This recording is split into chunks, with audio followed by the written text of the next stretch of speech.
Okay, this is question 10. It's regarding recurrent relation. So a1 equals to 2, an plus 1 equals to an plus 4n plus 2 for all n greater than equals to 1. We are asked to find the limit of this expression.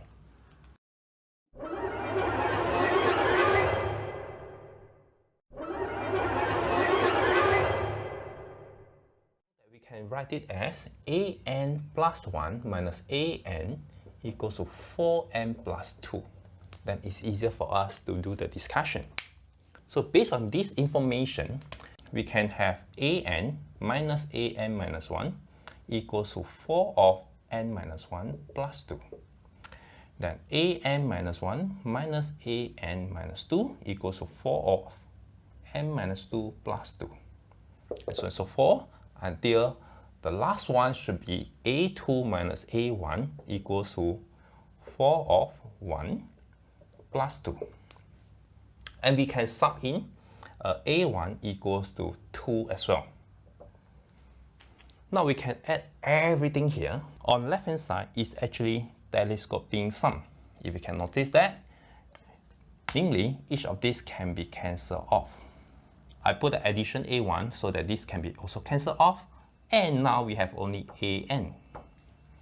So an will be equal to the sum of everything here. We have n equation here, and each of the equation we have 2, so we have 2n here. And for this, we is actually equals to 4 of 1 plus 2 all the way to n minus 1. And this is equal to 4, the sum from 1 to n minus 1, so it is n minus 1 n over 2 plus 2n. 2 and 4 cancel off, and this is 2. And what we have is 2n squared minus 2n plus 2n. So this is 2n squared.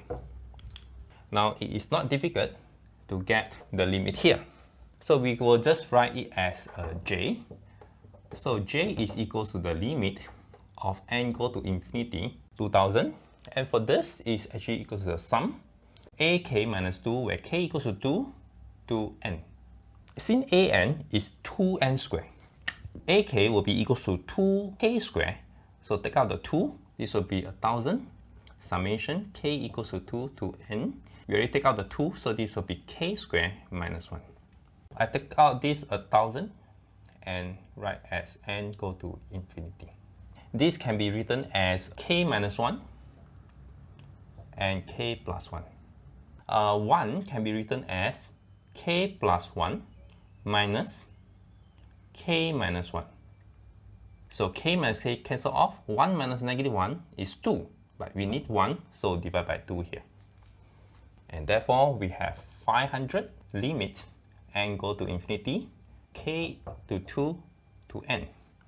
And this will have a partial fraction, 1 over k minus 1 minus 1 over k plus 1. So this is a telescoping sum, and the term differ by 2. So we have 2 terms left here, that is 1 over 1 plus 1 over 2. And the last 2 terms will be remain, that is 1 over n and 1 over n plus 1. But when n is big enough, these 2 terms will go to 0. So this is 3 over 2. 3 over 2 times 500, 750. So 750 is the answer for question 10.